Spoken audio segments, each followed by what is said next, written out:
Alors, le sujet des drogues.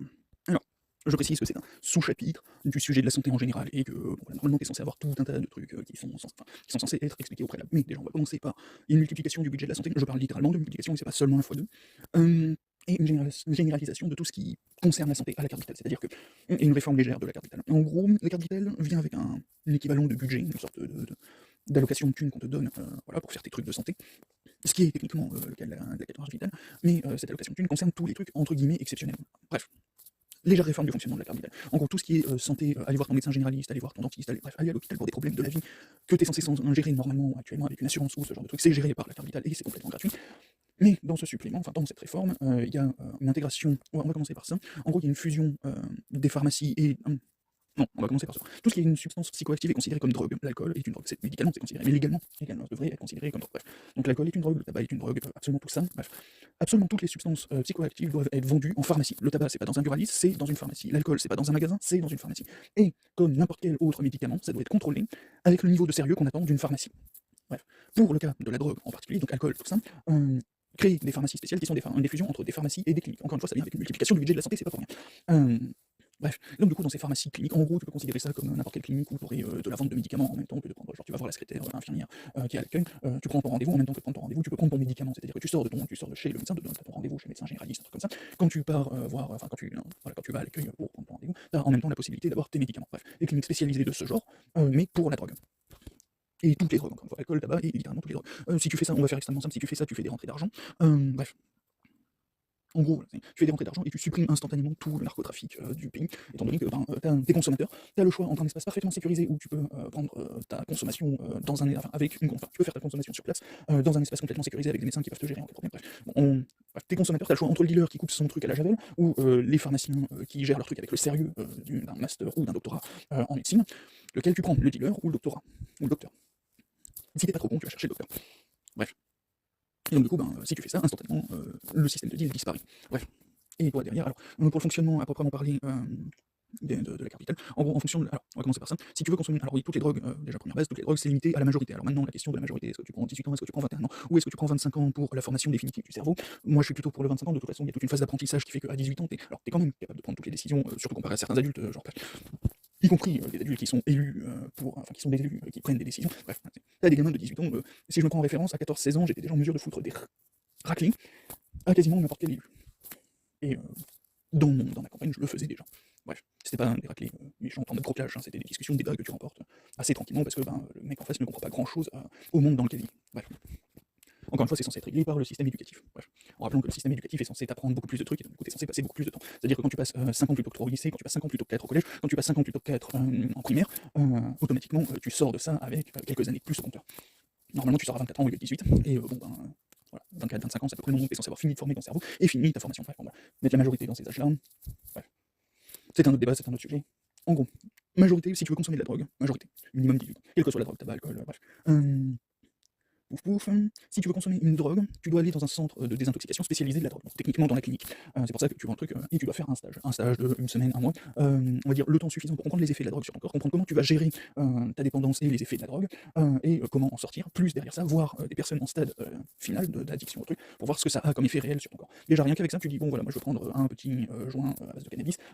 Si tu dois comprendre déjà, avoir un niveau de compréhension assez correct des effets du truc, plus derrière ça, que tu dois savoir ce que tu vas littéralement imposé à la clinique où tu vas consommer ton truc, bref, et que tu vois les états et que tu vois comment tu peux t'en sortir, bref, même chose pour l'héros, même chose pour la coco. Bref. Si tu vois ça, déjà il y a une bonne partie des gens qui vont, s'ils vont en prendre, déjà, une bonne partie des gens qui vont arrêter, mettons même 10, 15, 20%, ça fait 10-15% de personnes qui auraient pris ça en fait, ou n'importe où dans l'état actuel, qui n'en prennent pas, voilà. Même si c'est 10%, ça fait déjà 10% de moins, et mettons derrière ça, s'il y a encore 10-20% de personnes qui en prennent, qui auraient pu devenir complètement accro, qui auraient pu se lancer sans savoir ce que c'est, mais qui parce qu'ils ont vu et participé et qui comprennent le truc, vont limiter leur truc à une consommation récréative, déjà rien que là, t'as fait entre 20 et 40% de cas graves en moins sur une population qui, quoi qu'il en soit, aurait été des cas potentiellement graves, des consommateurs à minima. Bref. Donc juste sur ça, au moins le concept juste pour ça, c'est un must do it, on va le dire comme ça.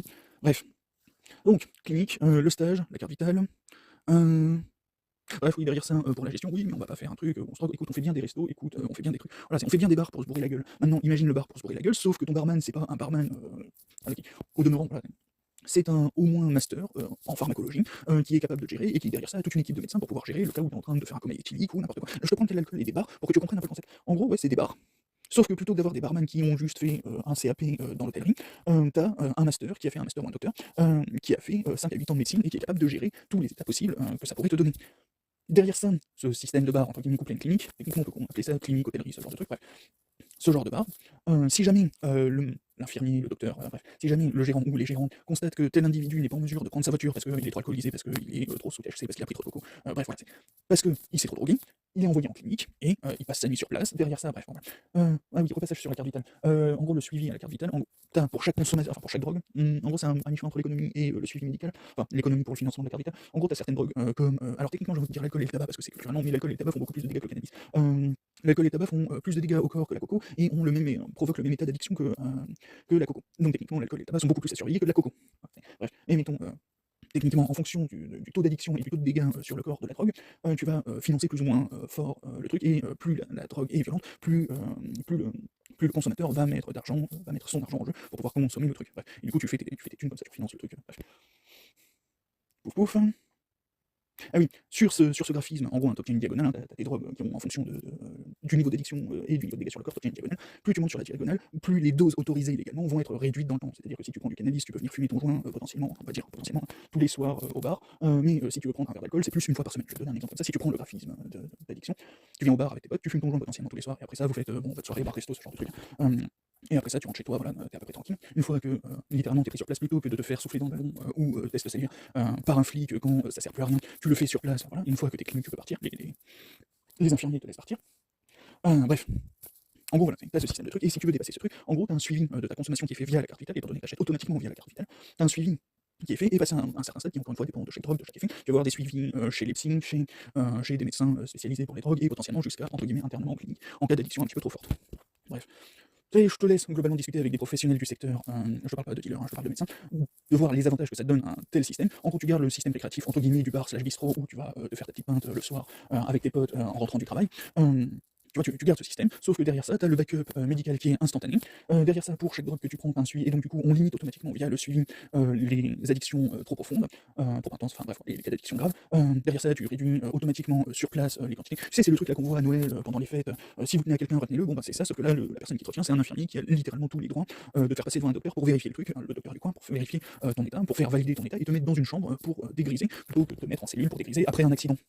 Voilà. Donc du coup, juste avec ce système, tu as un aspect pédagogique pour que la population d'elle-même se retienne, sache comment gérer son addiction en cas de besoin. Tu as un personnel efficace sur absolument toutes les zones de prise, et derrière ça, derrière ça, t'as que des points positifs en gros. À ce système, comparé à son actuellement, tu n'as que des points positifs. Bref. Et non, ça ne supprime pas les bars du coin. Ça veut juste dire que plutôt que de passer 6 mois en CAP pour gérer un bar, en CAP hôtellerie pour gérer un bar, un bistrot, tu vas devoir passer 5 ans en master pour pouvoir devenir infirmier. Voilà. Sinon, tu peux toujours retourner dans les restos et tu fais, enfin, avec ton CAP hôtellerie, tu peux toujours aller gérer les restos, hein, ça ira très très bien. C'est juste que pour se bourrer la gueule, voilà, pour boire un coup, hein, voilà, aller faire un tour bistrot pour boire un coup avec les potes, c'est juste que tu le feras en présence au moins de quelques infirmiers et docteurs en backup. Voilà.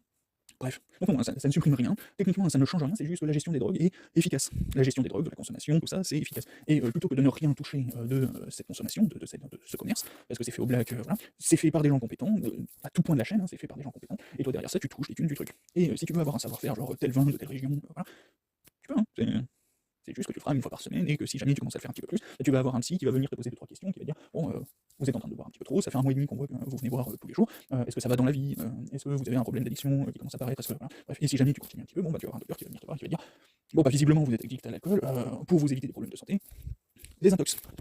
Et si tu fais ça, bah, tu limites beaucoup de trucs, hein, parce que derrière ça, les violences domestiques dues à une consommation de drogue, les accidents de voiture dus à une consommation de drogue, voilà, c'est plein de trucs que tu résous en faisant ça. Tu gardes tout ce que tu as actuellement, tous les bienfaits que tu as, tu les as, enfin, tous les trucs bien que tu as actuellement, tous les trucs festifs que tu peux faire en allant au bistrot, là. Encore une fois, je garde l'image du bistrot, tous les trucs festifs que tu peux faire en allant au bistrot, tu continueras de les faire, c'est juste que tu le feras en sachant ce que tu fais, en sachant comment t'en sortir, et en pouvant être accompagné instantanément par des vrais professionnels. Donc toi, en tant que personne, c'est mieux, en tant que société, c'est mieux, et littéralement, enfin, je sais même pas pourquoi c'est pas déjà fait en fait, hein. Je sais même pas pourquoi c'est pas fait depuis qu'on a la médecine dans nos sociétés, globalement. En tout cas, la médecine moderne, je sais pas. En gros, hein, je vais te le simplifier comme ça fait depuis au moins les années 1950 qu'on est censé avoir des établissements de ce genre, avec une structure de santé de ce genre, avec nos connaissances, nos capacités, tout ça. Je sais même pas pourquoi c'est pas déjà le cas. Bref, chose.